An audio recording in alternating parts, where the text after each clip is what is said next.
Assalamualaikum warahmatullahi wabarakatuh. Masih edisi belajar dari rumah dengan saya Dewi Wanarsa, guru mata pelajaran IPA kelas 8. Jangan lupa di subscribe selanjutnya dan nyalakan notifikasinya. Apa itu gaya? Jangan lupa di like. Biasa disingkat dalam rumus fisika. Dalam fisika dia dilambangkan dengan F. F-nya F besar. Gaya adalah tarikan atau dorongan. Di sini ada contoh seorang mendorong meja, kemudian ini menarik meja. Jadi mereka berdua ini sudah dikatakan melakukan gaya. Ada yang mendorong dan ada yang menarik. Selanjutnya, jadi gaya adalah tarikan atau dorongan terhadap suatu benda.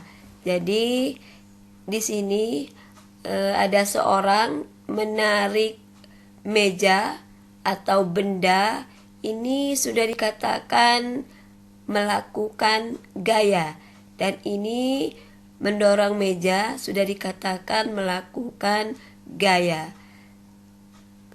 Untuk mengukur gaya menggunakan alat ukurnya yaitu neraca pegas. Jadi untuk mengukur gaya menggunakan alat ukur namanya neraca pegas. Satuan gaya adalah Newton. Jadi satuannya gaya itu sendiri dalam satuan internasionalnya adalah Newton. Biasanya disingkat dengan N-nya lambang N. N-nya N besar ya, bukan N kecil. Kemudian gaya termasuk besaran vektor. Kenapa dikatakan memiliki dia tergolong ke besaran vektor? Karena memiliki nilai dan arah. Jadi yang dikatakan dia tergolong ke besaran vektor karena memiliki nilai dan arah. Contoh di sini ada seorang mendorong meja dengan gaya 10 Newton ke kanan. Jadi di sini dia melakukan mendorong meja 10 N ini 10 Newton ini adalah nilainya. 10 ini adalah nilainya, kemudian arahnya itu adalah ke kanan. Nah, ini dikatakan besaran vektor karena dia memiliki nilai dan arah. Selanjutnya, apa pengaruh dari gaya tersebut? Nah, pengaruh dari melakukan gaya, maka benda itu akan bergerak. Contoh, di sini pemain sepak bola menendang, dia mendorong bola sehingga bola itu bergerak maju. Itu pengaruh dari gaya. Selanjutnya, pengaruh dari gaya tersebut di sini berubah arah. Contohnya nih, ini ada dinding, sebuah dinding. Ini dicontohkan adalah dinding. Nah, ada seorang kemudian dia menendang bola. Dia menendang bola, maka bola itu akan maju, kemudian dia akan memantulkan kembali ke sini. Jadi dia tidak hanya maju saja, tapi pada saat dia kena dinding, dia akan memantulkan sehingga arahnya pun berubah. Ini dikatakan pengaruh dari gaya. Dan pengaruh dari gaya itu sendiri juga itu mengubah bentuk. Contoh, gaya mengubah bentuk contohnya seperti apa? Ini ada sebuah mobil. Mobil ini terhadap tanah ya berlumpur, banyak airnya. Nah, dia mengubah struktur dari tanah tersebut. Ini perubahan struktur tanah tersebut, itulah yang dikatakan gaya mengubah bentuknya. Jadi tanahnya berubah bentuknya, maksudnya strukturnya, sehingga dikatakan gaya mengubah bentuknya. Selanjutnya, ya ada penggambaran gaya. Penggambaran gaya dimisalkan di sini ada 10 N. Kalau kita digambarkan dengan skala 10 cm. Jadi ini 0, ini 1, jadi 10 Newton. Kemudian digambarkan 20 Newton. Jadi terhitung dari mana? Ini 0, kemudian skala 10-nya, ini skala 20. Jadi ini penggambaran dari 20 Newton. Kemudian di sini ada 50 Newton, berarti kita hitung ini 0, 10, 20, 30, 40, 50. Ini penggambaran gaya yang arahnya ke kanan semua ini ya. Selanjutnya, perpaduan gaya. Jadi gaya itu ada dua ya, ada dua macam. Jadi perpaduan gaya itu biasanya disimbolkan dengan resultan atau simbolnya seperti ini, sigma F. Jadi sigma F itu adalah perpaduan dari gaya atau total dari gaya tersebut atau resultan. Jadi perpaduan gaya ini ada dua macam ya, dibagi jadi menjadi dua. Ada gaya searah dan ada gaya tidak searah. Di sini contoh gaya searah.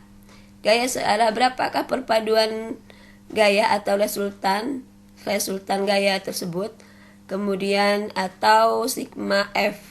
Jadi cara menghitungnya, di sini ada sebuah mobil, ini ada dua orang, ini mendorong dengan gaya 40 Newton, kemudian di sini ada gaya yang kedua 30 Newton. Karena gayanya searah, ini dijumlahkan, sama-sama mendorong, sehingga berapa gayanya, resultan dari gaya tersebut, maka di sini dirumuskan sigma F sama dengan F1 ditambah dengan F2. Lanjut ya.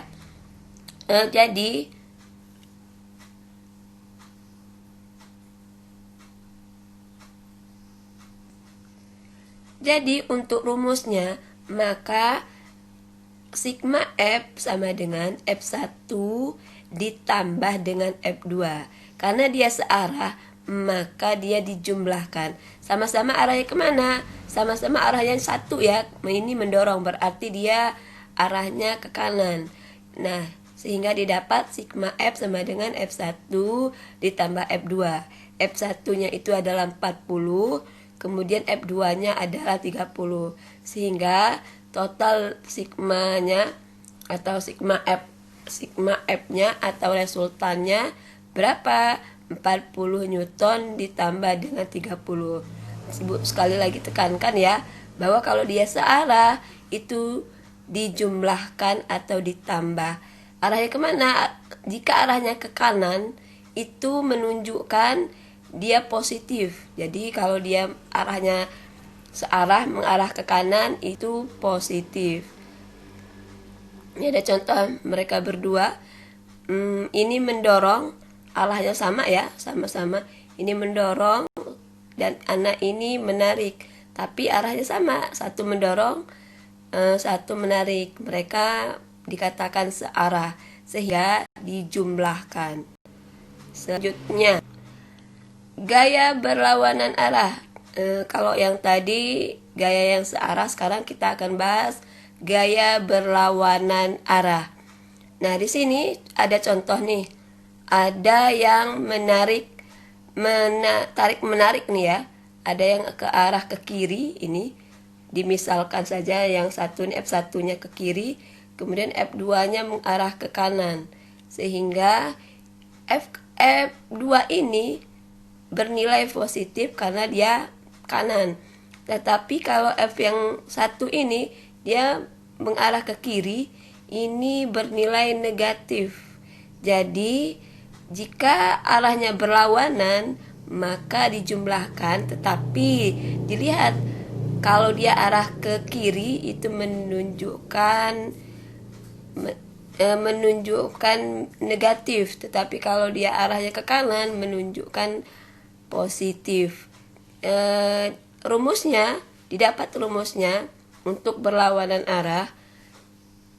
Sigma F sama dengan F2-nya ini ya, F2 ditambah dengan min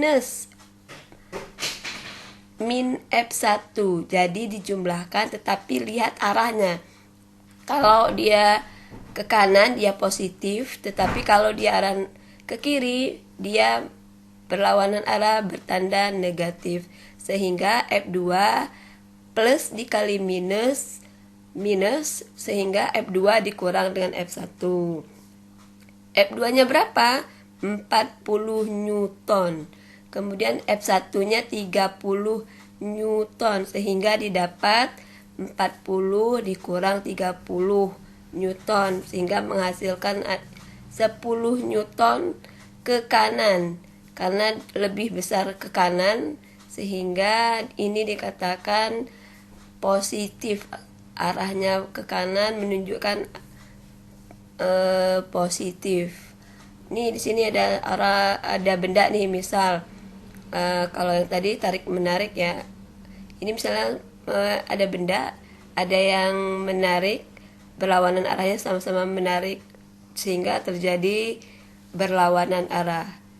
Jadi sekali lagi, jika berlawanan arah kita lihat arahnya. Kalau ke kanan dia bernilai positif, kemudian kalau dia ke kiri bernilai negatif. Kayak di sini ada contoh. Jika Umar menarik dengan gaya 50 Newton dan Amir 35 Newton, berapakah resultan gaya mereka dan kemana arahnya? Jadi yang ditanya berapa resultannya, sigma F-nya, dan arahnya kemana. Oke, kita lihat di sini. Si Amir ini arahnya ke kanan, menunjukkan bahwa dia positif. Kemudian kalau si Umar gayanya ke kiri, berarti dia negatif. Sehingga didapatlah rumus sigma F sama dengan F Amir yang positif dikurangi dengan F Umar. Kenapa dia negatif? Karena tadi ya, yang tadi plus dengan minus, jadi plus kali minus sehingga F Amir dikurang F Umar. Sekali lagi, kenapa F Umar ini negatif? Karena dianya ke arah ke kiri. Kemudian lanjut, sigma F sama dengan F2-nya. F2-nya di sini adalah 35. Ini 35 ya. Kemudian F1-nya itu adalah 50, sehingga hasilnya adalah minus 15 Newton. Nah, minus ini menunjukkan arahnya itu ke kiri, sehingga jika ditanya arahnya kemana, ingat sekali lagi kalau minus ini menunjukkan arahnya ke kiri. Ini salah satu contoh yang berlawanan arah. Bisa dipahami ya. Jadi sekali lagi, kalau dia arahnya ke kanan itu positif, tetapi kalau dia arahnya ke kiri itu negatif. Jika ditanya arahnya misalnya searah atau tidak searah, kalau dia searah berarti dia sama-sama ke arahnya ke kanan atau sama-sama ke arahnya ke kiri. Kalau berlawanan arah, ada yang arah ke kanan dan ada arahnya ke kiri, itu dikatakan berlawanan arah. Selanjutnya penerapannya. Di sini ada penerapan ya, penerapan gaya itu sendiri, kemudian menimbulkan gaya gesekan. Ada yang menguntungkan, kemudian ada yang merugikan. Ini di sini ada gambar, ini sebuah benda, kemudian melakukan gaya arahnya ke depan, kemudian ini gaya gesekannya dan arahnya ke mana. Gaya gesekan menguntungkan, contoh gesekan rem mobil. Jadi gesekan rem mobil ini ada atau sepeda ya, dia ini menghentikan. Jadi gesekan rem mobil ini dia tergolong ke yang menguntungkan sehingga bisa berhenti. Kemudian gesekan alas kaki dengan permukaan lantai yang tidak licin. Gesekan alas kaki misalnya menggunakan sepak bola ya.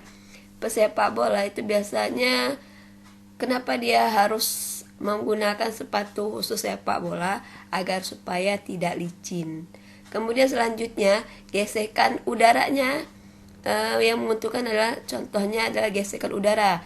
Contoh mengembangkan pasut, ini adalah gaya gesekan yang tergolong menguntungkan. Nah, tidak hanya menguntungkan tetapi ada juga yang merugikan. Contoh, gesekan pada komponen mesin. Jadi pada komponen-komponen mesin itu dia saling istilahnya itu saling bersentuhan, sehingga jika tidak diberi oli dia akan cepat aus atau cepat rusak, sehingga harus diberi oli. Kemudian yang merugikan berikutnya, gesekan antara permukaan ban dengan jalan raya. Jadi kalau jalan rayanya itu kasar, maka akan cepat rusak si bannya atau rodanya. Jadi makanya jalan diberi aspal agar supaya dia tidak cepat rusak pada si rodanya. Oke, sekian untuk hari ini, semoga bermanfaat. Pesan saya, jangan lupa sholat 5 waktu dan mengaji, kemudian dan belajar. Ingat sekali lagi, kita juga harus absen kepada Allah Subhanahu wa taala. Itulah yang paling wajib dan utamanya. Dengan cara apa? Dengan cara melakukan sholat dan mengaji. Kemudian jangan lupa di subscribe dan nyalakan notifikasinya, dan di like and share. Ibu akhiri dengan melapaskan hamdalah alhamdulillahirrabbilalamin. Wassalamualaikum warahmatullahi wabarakatuh.